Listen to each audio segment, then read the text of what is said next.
Bienvenidos al seminario, a la primera clase. Esta es la parte uno. En esta clase vamos a tratar introductoriamente sobre unidades de energía, analogías para poder tener un mejor entendimiento sobre todo las unidades eléctricas, que son más difíciles para el ámbito no técnico. Vamos a tener también un resumen de la energía y su impacto. Vamos a pasar luego a ver balances energéticos, en particular el balance energético nacional, para así poder pasar a el significado de qué es la eficiencia energética. Finalmente vamos a terminar con un primer acercamiento a la parte económica de la eficiencia y algún análisis sobre los ahorros en las emisiones de dióxido de carbono que nos garantiza la eficiencia energética. Hasta los años 70 del siglo XX, la energía parecía ser abundante y para muchos era algo que nunca se iba a acabar, hasta que la crisis del petróleo le dio al mundo un baño de realidad. En los años 80 comenzó a hablarse tímidamente del efecto invernadero y ahora estamos en un siglo que enfrenta dos grandes desafíos.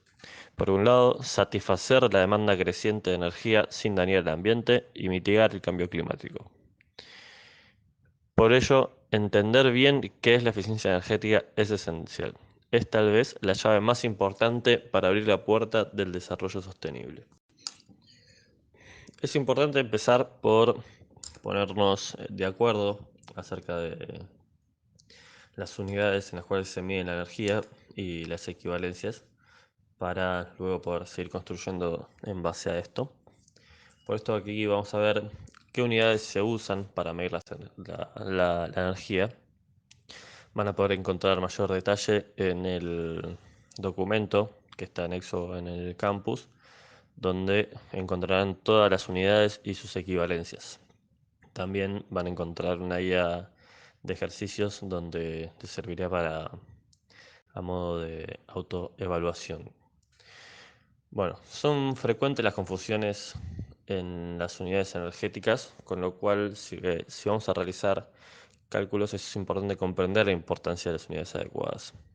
Tanto entre profesionales como en medios de comunicación se habla indistintamente de kilowatt como de kilowatt hora, llegando muchas veces a mencionar la inexistente de kilowatt por hora. Esto se debe a que es muy similar a lo que la gente tiene comúnmente a mano, que es el auto, donde ve su velocidad en kilómetros por hora, pero es velocidad simplemente y no es una energía que haya recorrido, sino que, bueno, el kilowatt por hora es una unidad inexistente. Kilowatt es potencia y si lo dividimos por una unidad de tiempo, puede llegar a tener algún significado físico, pero no hacia lo que nosotros estamos tratando de hablar. Eh, en varios medios de comunicación hemos encontrado esta confusión, como podemos ver en la diapositiva, una nota donde el diario informa sobre cambios tarifarios y la unidad que tiene la tarifa está expresada en kilowatt por hora. Bueno, para despejar dudas debemos partir de raíz. El Sistema Internacional de Unidades es el sistema que se utiliza en casi en todos los países del mundo y el mismo está constituido por 7 unidades básicas. Cada una de estas unidades básicas representa respectivamente una magnitud física.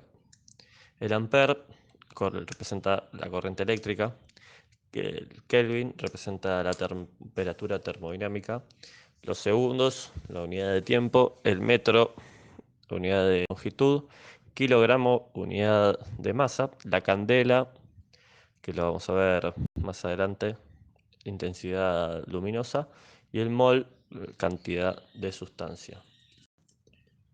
Todo el resto de las unidades se desprende de estas 7 unidades básicas, con lo cual son muy potentes. Una de las características trascendentes de este sistema de unidades es que sus unidades se basan todos en fenómenos físicos fundamentales. A la hora de hablar de energía y potencia se utilizan típicamente las unidades joule, kilowatt hora, kilowatt, HP o horsepower, BTU, que es la British Thermal Unity, kilocalorías y TEP, que son toneladas equivalentes de petróleo. También van a encontrar en el documento adjunto a la clase que se suele usar la unidad BEP, que son barriles equivalentes de petróleo. Todas las equivalencias las van a poder encontrar dentro del documento adjunto. Ya que es muy probable que no estén acostumbrados a las unidades eléctricas, o si lo están, sirven mucho estas analogías para explicarle a la hora de tratar con gente no técnica. Vamos a ver algunas analogías para poder entender la energía eléctrica. Bueno, la electricidad tiene la característica particular de ser una de las formas de energía más misteriosas y difíciles de comprender para el público no técnico. Su dificultad radica en que no la podemos percibir por nuestros sentidos y corrientes de baja intensidad pueden llegar a ser letales. A continuación, veremos algunas analogías para poder ayudar a su comprensión. Aquí, como primera analogía, tenemos una de las analogías más difundidas, que es la de comparar la electricidad con el agua. En general buscamos analogías que sean más corrientes de ver, sean basados en fenómenos físicos que sean más fáciles de entender, y el agua es algo que tenemos en contacto día a día. Como se puede ver en la figura, las analogías que estamos tratando en este caso, tenemos a la tensión como diferencia de altura entre dos recipientes de agua, el diámetro del caño que une ambos depósitos a la resistencia, el caudal de agua en el caño a la intensidad de corriente, que se mide en amperes. Acá vale una pequeña cita. La tensión que se mide en volts, muchas veces en la literatura van a encontrar la expresión voltaje, que es una sería una especie de Spanglish, porque en inglés tienen su voltage, entonces los españoles decidieron traducirlo al voltaje, pero acá en Argentina hablamos de tensión y de corriente. También pueden llegar a encontrar muchas veces en bibliografía que hablan de amperaje en vez de corriente por los amperes, pero bueno, las unidades eléctricas que manejamos acá son tensión y corriente. Para entender un poco más, podemos mencionar que la cantidad de agua que circula depende de la diferencia de altura entre los dos depósitos, entre el depósito superior y el depósito inferior de agua. Y también va a depender del grosor de la tubería que une estos dos depósitos. Igualmente, de manera análoga, la corriente que haga circular una batería de 12 volts, una batería típica de auto, o el enchufe de nuestra red doméstica, donde tenemos 220 volts, dependerá de la tensión y además del componente que le conectemos, de la carga que le conectemos. Un elemento que oponga más resistencia al paso de la corriente será equivalente a una tubería más estrecha, y por él circulará una intensidad pequeña de pocos amperes. Lo enunciado nos ayuda a entender que un cortocircuito se produce cuando en un aparato o instalación falla algún elemento y la corriente encuentra un camino de baja resistencia o de muy baja resistencia. Para simularlo en estudios eléctricos, simulamos como si fuese de prácticamente nula resistencia. Al ser de baja resistencia, mucha corriente circula por allí, lo que puede llegar a quemar un cable hasta producir un incendio, ya que por efecto Joule la temperatura sube y ese conductor puede llegar a incendiarse.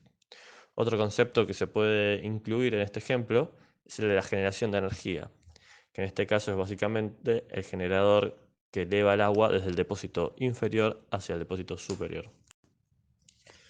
Esta analogía es un poco más alejado todavía de la realidad, pero sirve para entender un poco los conceptos de la red eléctrica. Aquí vamos a comparar el transporte, la red eléctrica, con el transporte de una fábrica de galletitas. Si pensamos en fabricar galletitas, es fácil entender que mientras más grande sea la fábrica, más barata sea producirlos. Lo mismo sucede con las centrales de generación térmica o por combustibles fósiles. El problema se encuentra en que debemos transportar esa gran cantidad de galletitas o energía hacia la ciudad. Supondremos que la cantidad de galletas enviadas cada hora es el número de ellas que entra en un camión multiplicado por el número de camiones que sale de la fábrica cada 60 minutos. En nuestra analogía, el número de galletas por camión equivaldría al nivel de tensión, y el flujo de camiones que transportan las galletas será la corriente. El producto de las galletas por cada camión por el número de vehículos nos da el total de galletas. Equivaldría a la energía transportada en una hora. De igual forma, el producto de la tensión por la intensidad o la corriente en una línea eléctrica nos da la potencia transportada, también energía en cada hora. Está claro que si los camiones son grandes, el tráfico será menos intenso y disminuirán los problemas de tráfico y el desgaste de las carreteras. Puede ocurrir en algunas localidades que existan panaderos que fabriquen galletitas y las hagan llegar en sus propias camionetas. Estos productores reducen la cantidad de galletas que deben llegar a la ciudad y por lo tanto disminuye el tráfico en las autopistas. Esta analogía manejada como si fuese el panadero es similar a lo que es una instalación fotovoltaica doméstica conectada a una red de baja tensión y es lo que hoy en día llamamos generación distribuida, lo cual permite aliviar ese tráfico de las autopistas y rutas que traen la energía o galletitas hacia la ciudad, ya que estamos produciendo la energía al lado del lugar donde se termina consumiendo. Finalmente tenemos una de las analogías que personalmente son la que más me gusta porque representa en un solo ejemplo varios de los fenómenos que podemos ver en la red eléctrica. Y este es el de una bicicleta multiplaza. Vamos a ir analizando cada una de las partes. Dentro de la bicicleta van a poder ver, esto es una bicicleta multiplaza, donde tenemos en la imagen 3 hombres pedaleando y un perro al final sentado que representaría lo que es una carga. Los hombres pueden ser de distinto tamaño, distinta fuerza, al igual que las centrales eléctricas. Estos pueden pedalear más fuertemente o menos fuertemente, al igual que las cargas pueden ser más grandes o menos grandes, como si estuviésemos pensando en una industria que consume mucha energía, sería un perro más grande, o una casa, sería un perro más chico, podríamos asimilarlo a un caniche. Siguiendo con la analogía, y yendo específicamente a las centrales de generación, podríamos separar estos en dos grupos, en ciclistas térmicos y ciclistas renovables. Si pensamos que en los ciclistas renovables solamente pedalean cuando tienen buen clima, viento o sol, no podemos depender, la bicicleta no puede depender de su velocidad, ya que como la red eléctrica tiene que seguir funcionando y esta bicicleta tiene que andar a velocidad constante, no puede depender enteramente de este tipo de centrales que dependen de recursos variables. Por eso es necesario tener de respaldo estas centrales térmicas que estarán trabajando más o menos según cuánto sea la demanda de la carga y cuánto sea el aporte de estas centrales renovables. Siguiendo un poco más, podemos ver la cadena de la bicicleta. Viene a representar lo que es la red eléctrica de transporte. Esta se encarga de transmitir la energía desde los centros de generación hasta los lugares de consumo. Como la bicicleta avanza a una velocidad constante, la cadena gira también con una velocidad constante, que es la analogía a lo que es la frecuencia de nuestra red. En nuestro país tenemos 50 Hz de frecuencia, en otros países del mundo, como en Estados Unidos, Europa, en realidad en Estados Unidos tienen 60 Hz. Esta analogía nos permite también interpretar lo que es la energía reactiva. La energía activa va a ser la que haga que la bicicleta vaya hacia adelante. La energía reactiva se puede representar como la inclinación de la inclinación lateral respecto del eje de la bicicleta, tanto de los ciclistas como de los perros o las cargas. Hay cargas que consumen, como para su propio funcionamiento, los motores consumen energía reactiva, y esto lo podemos identificar como si fuese un perro inclinándose hacia uno de los costados de la bicicleta. Para que la bicicleta siga manteniéndose en eje y no se termine cayendo, vamos a necesitar o bien que uno de los generadores se incline hacia el otro lado para compensar ese peso, o cerca del perro o la carga colocar una compensación hacia el otro lado de la inclinación que tiene la carga presente arriba de la bicicleta.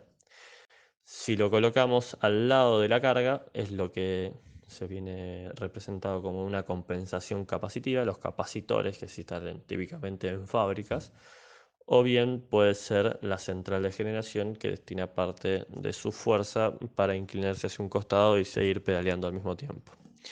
De esta forma fue que, en resumen, pudimos ver al generador como los ciclistas, la carga como los perros, la red eléctrica como la cadena de la bicicleta, la frecuencia de la red como el ritmo de pedaleo, que eso es necesario que se mantenga constante. No presenta casi variaciones. En nuestro país tenemos esos 50 Hz, y una pequeña diferencia de esa frecuencia enseguida ya es corregida. La potencia activa como la potencia de los ciclistas que lleva la bicicleta hacia adelante, y la potencia reactiva como la inclinación lateral de esta bicicleta. Es importante, siempre que hablamos de eficiencia, acordarnos bien de por qué nos encontramos en esta rama. Tiene su lado económico, que es la que, bueno, nos ayuda a justificarla y realizar las inversiones que son necesarias, pero fundamentalmente estamos acá por un tema de las emisiones de gases de efecto invernadero que produce el consumo de energía.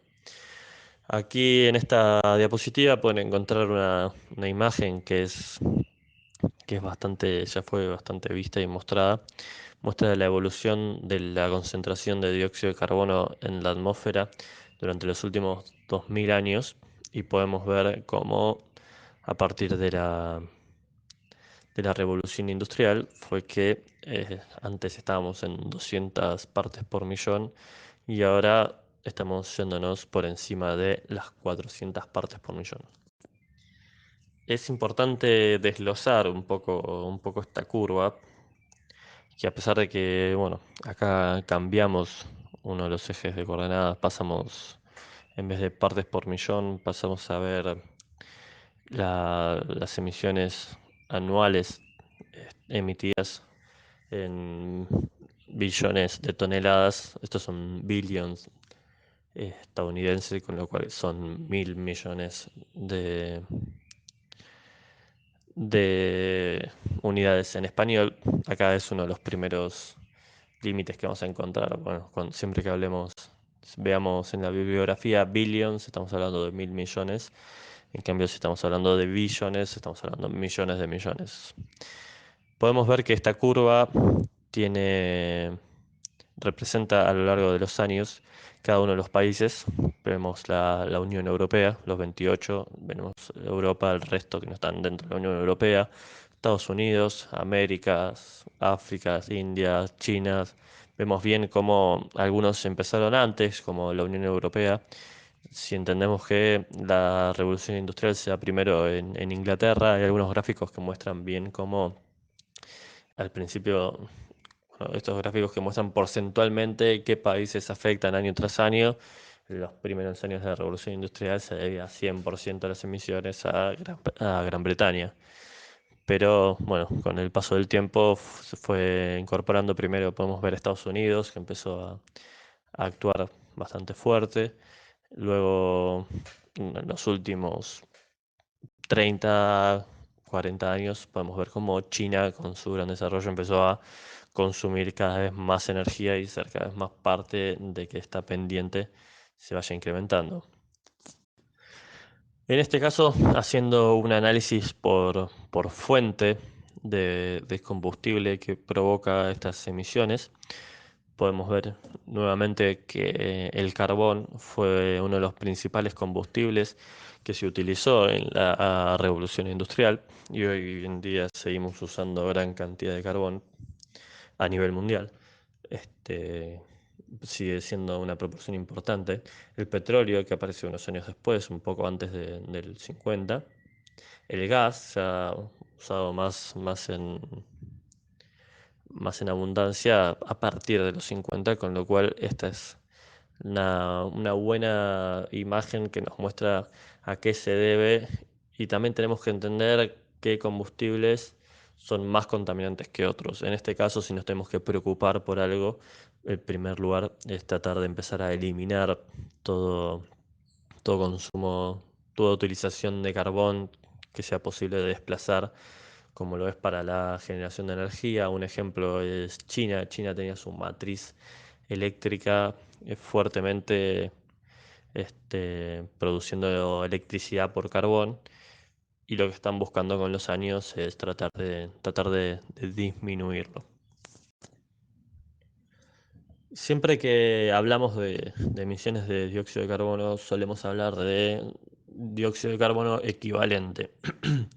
Lo que estamos hablando con este dióxido de carbono equivalente es tratar de agarrar todos los gases que contribuyen al efecto invernadero y llevarlos a un gas en común. En esta gráfica podemos ver cómo tenemos la unidad de dióxido de carbono como unidad básica de, de lo que provoca el efecto invernadero, y al tope podemos encontrar el SF6, que sería que una unidad de SF6 contamina 23.500 veces más que una unidad de dióxido de carbono. El SF6 es un gas que se utiliza en subestaciones eléctricas, es un gas que es muy buen aislante y cuando se busca achicar las distancias que se necesitan para hacer más compacta una instalación eléctrica de alta tensión,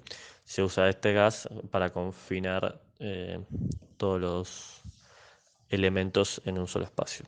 Pero bueno, podemos ver que es un gas que nos preocupa.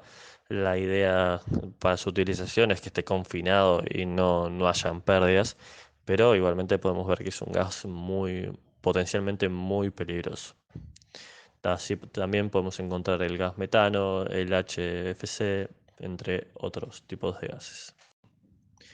Ya achicando un poco la escala temporal para poder ver más en detalle de qué se componen también estas emisiones, vemos que la energía tiene una participación mayoritaria en estas emisiones, con lo cual la eficiencia energética viene a jugar un rol muy importante.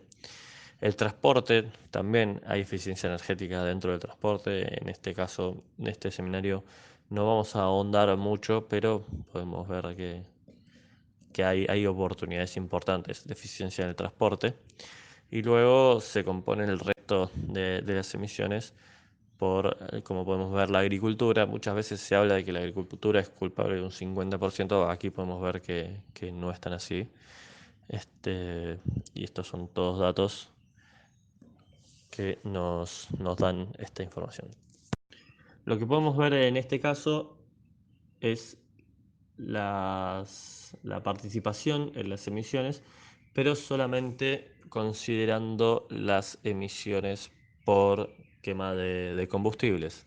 Van a ver que en este caso ahora el eje cambió y tenemos una escala porcentual. Y en lo que responde a consumos de combustibles, tenemos que la producción de electricidad y calor se llevan más de un 40%. Lo sigue el transporte, la manufactura de industrias y el comercio residencial y de edificios públicos. Con lo cual nos sirve para pensar en qué tenemos que poner el foco a la hora de empezar a reducir emisiones. Bueno, ya para finalizar esta primera parte de la primera clase, vemos que la eficiencia energética representa un 44% de las reducciones en las emisiones de los gases de efecto invernadero para lo que se considera un escenario donde tengamos emisiones lógicas, o sea, para llegar al escenario de lo que queremos lograr a nivel mundial. Vemos que las renovables también aportan, tienen un 36% de participación, y este dato es bastante curioso ya que por lo que es el público en general, vamos a encontrar que van a buscar más trabajar en energías renovables que en eficiencia energética, seguramente por un desconocimiento del público, pero vemos que el potencial que tiene la eficiencia energética es tanto o hasta más importante que la incorporación de energías renovables. Vemos que este gráfico también nos agrega la energía nuclear, ya que es una energía, a pesar de su potencial peligrosidad, no tiene un efecto en lo que son las emisiones de dióxido de carbono y no colabora con el efecto invernadero.